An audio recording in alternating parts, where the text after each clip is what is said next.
The red lights of Detention Wing C weren't just flashing. They were screaming in a visual spectrum reserved for planetary-level catastrophes. I stood paralyzed before the primary environmental console. The cooling fans reached a pitch that set my internal antennae into a sympathetic vibration. To my left, the security detail had their shock pikes leveled at the door of cell 402, their carapaces locked in a rigid defense posture. In the center of the chaos, a single thermal reading flickered on the overhead display. It defied every law of Arati biological stability. Thermal anomaly detected. Biological core destabilizing. Internal heat production exceeding species-specific thresholds. The creature inside was doing the impossible.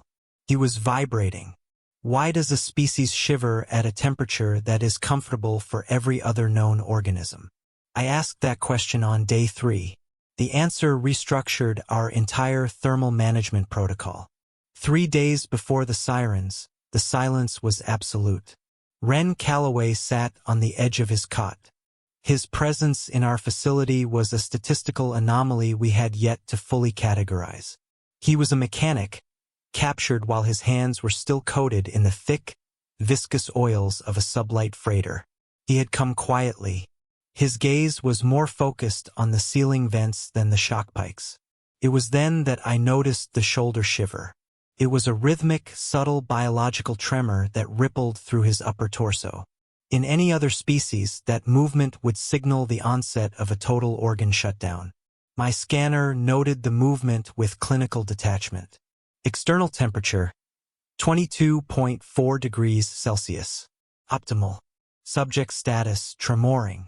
I approached the containment glass. My own internal regulators hummed contentedly at the perfect 22.4 degree ambient heat. Ren looked up. His skin appeared unnaturally pale against the charcoal-colored detention suit. He began rubbing his arms with his palms. This was a repetitive motion that suggested he was trying to generate friction where none should be necessary. Was he dying? I provided the thermal nutrient solution through the transfer slot. The cup was steaming with a concentrated heat that would have blistered my own manipulators. He cupped it in both hands instantly. He breathed in the vapor as if it were a life-sustaining atmosphere. If the Arati environmental grid, the pinnacle of 3 centuries of steady-state engineering, could not, well, the thought was too absurd to finish. Hey, any chance I could get a blanket? It is a bit nippy in here. Nippy. My translator struggled with the colloquialism before settling on insufficient thermal energy. To an Arati, 22.4 degrees Celsius is the golden mean, the peak of evolutionary comfort. To Ren, it was a nuisance. He sipped the nutrient solution. We served it at 40 degrees to ensure rapid absorption. He sighed with a relief that bordered on the religious.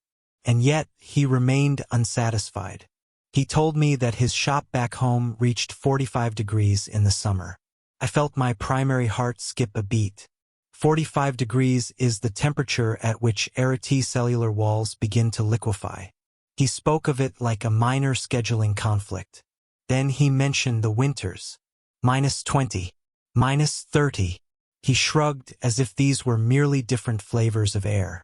I stood at the environmental terminal, my manipulators trembling as the Earth planetary data scrolled past in a terrifying blur of thermal extremes.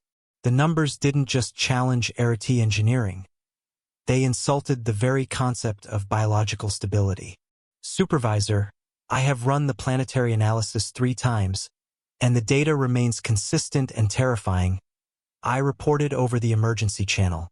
Then explain why the biological readings are oscillating so violently, the supervisor demanded. The human is shivering because his species possesses a thermal tolerance window of 146 degrees Celsius, sir. That is impossible, the Suri. No biological tissue can maintain structural integrity across such a violent delta, he barked back.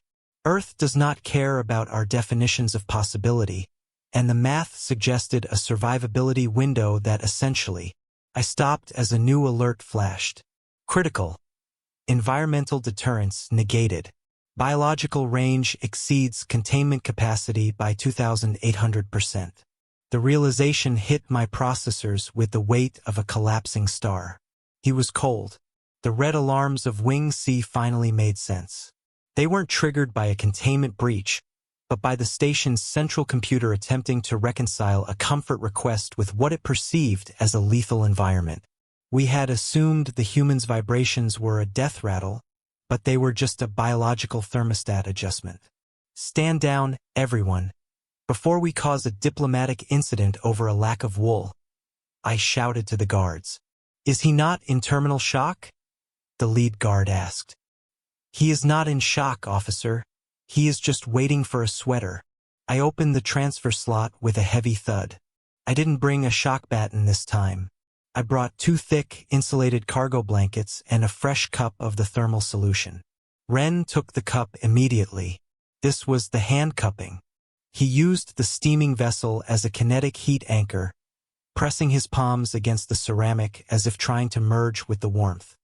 He wrapped the blankets around his shoulders and exhaled a long, satisfied cloud of vapor that fogged the containment glass.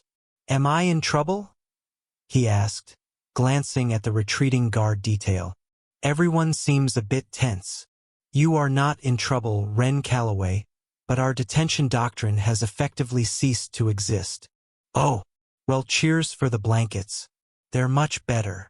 The Arity Detention Authority issued an immediate, fleet-wide stay on all Class 12 intake procedures while engineers scrambled to determine if our life support systems could even generate the thermal output required to make a human feel anything other than a terminal chill.